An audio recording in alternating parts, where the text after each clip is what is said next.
பிரியா விஜயா கூ சென்டர்லேருந்து ஏஞ்சல்ஸ் நம்பர்னா என்ன, அது என்னென்ன நம்பர்ஸு, என்ன சொல்ல வருதுன்றதை வந்து தெரிஞ்சுக்கணும்னு ஆசைப்படுறீங்களா? ஸோ அந்த கம்ப்ளீட்டாக இந்த வீடியோ வந்து ஸ்கிப் பண்ணாமல் பாருங்கள். ஃபஸ்ட்டு அதுக்கு முன்னாடி ஏஞ்சல் நம்பர்ஸ்னால் என்னன்றதை வந்து பார்த்துக்கலாம். ஏஞ்சல் நம்பர்ஸ் அப்படின்றது வந்து தேவதை எண்கள், அதாவது டிவைன் எனர்ஜி. இந்த பிரபஞ்ச சக்தி நீங்கள் என்ன வேணாலுமே வந்து பேர் கொடுக்கலாம். பிரபஞ்ச சக்தி, டிவைன் எனர்ஜி, தேவதைகள். ஸோ எதுவாக இருந்தாலுமே வந்து பார்த்தீங்க அப்படின்னா ஆக்சுவலாக தேவதைகள், டிவைன் எனர்ஜி வந்து உங்ககிட்ட சொல்ல வந்து விரும்புகிற அந்த விஷயங்கள் தான். உங்களை கம்யூனிகேட் வந்து உங்ககிட்ட பண்ணுறாங்க. ஸோ உங்களுக்கான அவேக்கனிங் வந்து நடந்துருச்சு, விழிப்புணர்வு நடந்துருச்சு. ஸோ என்ன வந்து சொல்ல வராங்கன்றதை வந்து தெரிஞ்சுக்கலாம் நீங்கள் இந்த ஏஞ்சல் நம்பர்ஸை வந்து பார்க்கும்போது. ஏஞ்சல் நம்பர்ஸ் வந்து ஜென்ரலாக பார்த்தீங்கன்னா நீங்கள் எங்கெல்லாம் வந்து பார்க்கறதுக்கு நிறைய சான்சஸ் வந்து இருக்குன்னா, உங்களோட மொபைல் நம்பர்லையோ இல்லை வேறு யார்கிட்டனாச்சும் ஒரு மெசேஜ் வந்துருக்குன்னா அந்த மெசேஜ்லேயோ இல்லை மற்றவங்களோட மொபைல் நம்பர்லேயோ இல்லை வண்டியோட நம்பர் பிளேட்லேயோ இல்லை ஒரு டோர் நம்பர், நீங்கள் ஒரு எதுனா கடையில் வந்து எதனா பொருள் வாங்குறீங்க அந்த ரிசிப்ட்லேயோ இந்த மாதிரி வந்து எந்த இடமா வந்து கூட இருக்கலாம். அந்த ஏஞ்சல் நம்பர்ஸை நீங்கள் வந்து தொடர்ந்து வந்து பார்க்குறீங்க. ஏன்னா அந்த ஒரு 1111 நம்பர் ஃபார் எக்ஸாம்பிளாக அது இருந்துட்டு தான் இருக்குது. புதுசாலாம் எதுவுமே வந்து நம்பர் வந்து இல்லை. ஸோ பட் இருந்தாலுமே அந்த நம்பரை உங்களுக்கு நோட்டிசபிளாக இத்தனை நாளுமே ஒரு டைமில் வந்து பார்த்தீங்கன்னா 1111ன்றது வந்து இருக்க தான் செய்யும். பட் இத்தனை நாள் வந்து அதை நீங்கள் அதை நோட்டீஸ் பண்ணி பார்த்துருக்க மாட்டீங்க.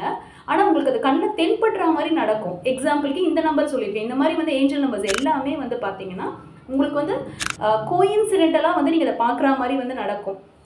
ஸோ அந்த மாதிரி நடக்குதுனாவே நீங்கள் டிவைன் எனர்ஜியோட நீங்கள் வந்து கனெக்ட் ஆக ஆரம்பிச்சிட்டீங்க. ஏஞ்சல்ஸ் வந்து உங்ககிட்ட வந்து சொல்ல வராங்க, கம்யூனிகேட் பண்ண விரும்புகிறாங்க அப்படின்றது அர்த்தம். ஸோ நம்ம அந்த ஒரு நம்பருமே என்னென்னன்றது நம்ம கண்டினியூஸாக வந்து பார்ப்போம். ஸோ ஓகே, நம்ம அந்த வீடியோக்குள்ளே வந்து போகலாம். இப்போது உங்களை உற்று நோக்கிட்டே தான் இருக்குது, உங்களுக்கு ரெஸ்பாண்ட் பண்ணிகிட்டே தான் இருக்குது. ஸோ சரி, எப்படி வந்து பிரபஞ்சம் உங்களுக்கு வந்து ரெஸ்பாண்ட் பண்ணுது, உற்று நோக்குதுன்றது வந்து பார்ப்போம். உங்களுடைய எந்த விதமான எமோஷன்ஸ் இருந்தாலும், அதாவது உணர்ச்சிகள், கோபம், பயம், சந்தோஷம், கவலை, இந்த மாதிரி என்ன உணர்ச்சிகளாக இருந்தாலுமே உங்களுடைய அந்த எமோஷன்ஸ் வந்து பார்த்திங்கன்னா ஒரு வைப்ரேஷன்ஸாக வந்து வெளிவரும். அதாவது நீங்கள் சந்தோஷம் நல்ல விஷயங்கள் நினச்சிங்கன்னா பாசிட்டிவ் வைப்ரேஷன், இல்லை சோகம், கவலை, கோபம், வெறுப்பு, வஞ்சம் அந்த மாதிரினா அது நெகட்டிவ் வைப்ரேஷன்ஸாக வரும். ஸோ அந்த ஒரு வைப்ரேஷன்ஸ்க்குமே பார்த்திங்கன்னா ஃப்ரீக்வன்சி வந்து இருக்கும். ஓகே, ஸோ இப்போ எப்படி நீங்கள் வந்து ரேடியோ வந்து ஒரு பர்டிகுலர் ஃப்ரீக்வன்சியில் உங்களால் வந்து ரேடியோ டியூன் பண்ணி கேட்க முடியுது இல்லையா, அந்தந்த ரெஸ்பெக்டிவ் சேனல், அதே போல் தான் உங்களுடைய ஒரு வைப்ரேஷன்ஸுக்குமே ஒரு எமோஷனோட வைப்ரேஷன்ஸுக்குமே ஒரு ஃப்ரீக்வன்சி வந்து இருக்கும். இந்த ஃப்ரீக்வன்சி வந்து என்ன ஆகும்னா பிரபஞ்சத்தில் வந்து அதே போலவே நிறைய வைப்ரேஷன்ஸ் வந்து இருக்கும், வேறு ஃப்ரீக்வன்சியோட. ஸோ நீங்கள் எமிட் பண்ணுற அந்த ஃப்ரீக்வன்சி பிரபஞ்சத்தில் இருக்கிற எந்த ஃப்ரீக்வன்சிக்கு மேட்ச் ஆகுதோ அந்த வைப்ரேஷனை நீங்கள் வந்து அட்ராக்ட் பண்ணுவீங்க. ஸோ நீங்கள் வந்து சந்தோஷமாக இருக்கீங்கன்னா அதுக்கான அந்த ஃப்ரீக்வன்சியில் உங்கள் வைப்ரேஷன் வந்து இருக்கும். ஸோ பிரபஞ்சத்தில் என்னென்ன விஷயங்களெல்லாம் சந்தோஷமாக உங்களோட அந்த ஃப்ரீக்வன்சியில் இருக்கோ அதை நீங்கள் அட்ராக்ட் பண்ணுவீங்க. இப்போ நீங்கள் கவலையாக இருக்கீங்க, சோகமாக இருக்கீங்க, கோவமாக இருக்கீங்க, அதுக்கு ஒரு ஃப்ரீக்வன்சி இருக்குன்னா நீங்கள் பிரபஞ்சத்தில் இருக்கிற அந்த ஒரு நெகட்டிவ் சைட் ஆஃபையும் நீங்கள் வந்து அட்ராக்ட் பண்ணுவீங்க.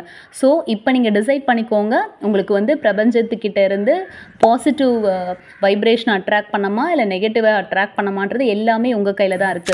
ஸோ நம்ம பாசிட்டிவே நினைப்போம், பாசிட்டிவ் எனர்ஜியே, பாசிட்டிவ் வைப்ரேஷனே வந்து அட்ராக்ட் பண்ணுவோம். இப்படி தான் பிரபஞ்சம் வந்து உங்களை உற்று நோக்கிட்டே இருக்குது. நீங்கள் என்ன கொடுக்குறீங்களோ அதை தான் வந்து உங்களுக்கு திருப்பி கொடுக்கும். நீங்கள் எதை கொடுத்தாலுமே வந்து பார்த்திங்கன்னா மல்டிபிள் டைமில் வந்து திருப்பி கொடுக்கும். ஸோ உங்களுக்கு இந்த தகவல் யூஸ்ஃபுல்லாக இருக்கும் நம்புகிறேன். கண்டிப்பாக இதை லைக் பண்ணுங்கள், கமெண்ட் பண்ணுங்கள், ஷேர் பண்ணுங்கள். நீங்கள் எந்த நம்பர்ஸை வந்து நீங்கள் அடிக்கடி பார்க்குறீங்கன்றது இதை கமெண்ட் பண்ணுங்கள். வேறு என்ன மாதிரி வீடியோஸ் நீங்கள் எக்ஸ்பெக்ட் பண்ணுறீங்க, எந்த மாதிரி விஷயங்கள் தெரிஞ்சுக்கணுன்னு ஆசைப்படுறீங்கன்னு சொல்லுங்கள். ஸோ உங்களோட கமெண்ட்ஸ் தான் எங்களோட பூஸ்டப்பு. ஃபாலோ பண்ணுங்கள், ஷேர் பண்ணாதவங்க கண்டிப்பாக ஷேர் பண்ணுங்கள். அதே மாதிரி சப்ஸ்கிரைப் பண்ணுங்கள், நோட்டிஃபிகேஷன் ஐக்கானும் கிளிக் பண்ணுங்கள். ஆரோக்கியம் மேம்பட வாழ்த்துக்கள். நன்றி. ஆரோக்கியமான உலகை இயற்கையான முறையில் உருவாக்குவோம். நன்றி.